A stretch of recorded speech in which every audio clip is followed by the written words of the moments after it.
Les vraies voix Sud Radio. Et dans le Lot-et-Garonne, la coordination rurale et la chambre d'agriculture ont sauvé une exploitation agricole d'une vente aux enchères aujourd'hui. Oui, tout a commencé par une bien mauvaise surprise, celle de Lucas, 18 ans, petit-fils d'agriculteur et de sa famille. Lui s'était toujours imaginé reprendre l'exploitation de ses grands-parents à Mauvezin-sur-Guppy. 37 hectares de culture, de céréales, de l'élevage aussi des vaches, ainsi qu'un peu de forêt. Sauf que la famille a eu cette bien mauvaise surprise d'apprendre la vente aux enchères de l'exploitation. En fait, les grands-parents étaient criblés de dettes et ils n'avaient rien dit à personne en espérant s'en sortir par eux-mêmes, sauf que leurs emprunts avec de gros taux d'intérêt n'ont fait qu'aggraver la situation jusqu'à la mise en liquidation judiciaire, puis cette vente aux enchères donc qui avait lieu aujourd'hui, mise à prix 140 000 euros, mais figurez-vous que pour éviter une expulsion des grands-parents et permettre à la ferme de revenir dans la famille, au petit-fils en l'occurrence, la mobilisation agricole a joué à plein. Nous sommes en ligne avec le co-président de la coordination rurale du Lot-et-Garonne. Pour nous raconter ça, bonsoir José Pérez.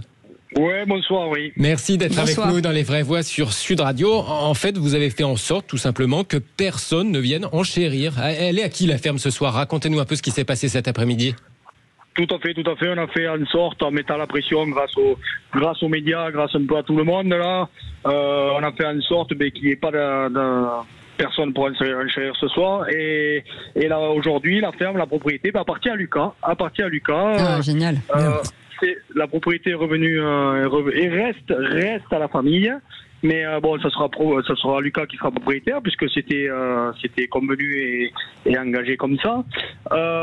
Vu qu'il n'y avait personne, on a réussi à faire baisser le prix, puisque on est passé de 140 000 euros et Lucas est propriétaire de sa ferme pour 10 000 euros. Génial. C'est-à-dire que comme personne n'est venu enchérir, ça a baissé au lieu de monter, quoi. Voilà, personne n'est venu surenchérir et vu qu'il n'y avait pas d'acquéreur, hormis la chambre d'agriculture qui s'était positionnée, mais pour rendre les terres pour rendre la propriété à Lucas, on avait défini un prix sur lequel on se bloquait. Donc on avait défini bien évidemment un prix maximum si on avait un acquéreur en face, mais vu qu'il n'y avait pas d'acquéreur, on a laissé descendre. Vous étiez prêt à aller jusqu'à combien? On était prêt jusqu'à combien? On aurait enchéri au moins deux fois 10%, au moins, je pense. Après, vous savez, c'était pas non plus le but de très bien non plus de beaucoup enchérir, parce que vous savez, à 40 000 euros, à chaque fois, c'est 10%, se remonter à 150, puis à 170, plus les frais. Enfin, à un moment donné, c'était pour redonner la ferme familiale à un jeune. Et si c'était pour le saigner encore plus, c'était pas la peine. Mais finalement, grâce à la pression, grâce à toute la com qui a été faite, grâce à la mobilisation des agriculteurs, on a réussi à que personne ne vienne à cette vente et le prix a baissé naturellement. On a laissé baisser le prix jusqu'à ce prix plancher qu'on avait dit 10 000 euros. Mais on aurait pu aller à zéro. C'est absolument formidable ce que vous avez fait, mais puis-je vous demander, il doit y avoir beaucoup de situations, sinon désespérées, du moins préoccupantes. Comment se fait-il que votre attention a été attirée sur cette affaire et parfois d'autres, vous ne pouvez pas vous en occuper pour les sauver? Alors, en Lot-et-Garonne, ça faisait plus de 10 ans qu'il n'y avait pas eu de vente aux enchères de propriétés comme ça entières, avec les maisons d'habitation, tout ça. Il y a quelques ventes de matériel par-ci par-là, mais des propriétés entières, ça faisait plus de 10 ans qu'il n'y avait pas eu de vente. Donc ça se voit très vite. Ah oui, ça se voit de suite, aux enchères, de suite. Et en plus, c'est le petit-fils, donc Lucas, qui nous a contactés en nous disant voilà, mes grands-parents vont être saisis, je vais perdre la propriété familiale, je voulais m'installer. Donc du coup, on a dit un jeune qui veut s'installer, qui veut repartir dans l'élevage, tout ça. Bien évidemment qu'on parlait d'aider. Et ça nous a fait ni une ni deux avec Karine Duc, ma coprésidente.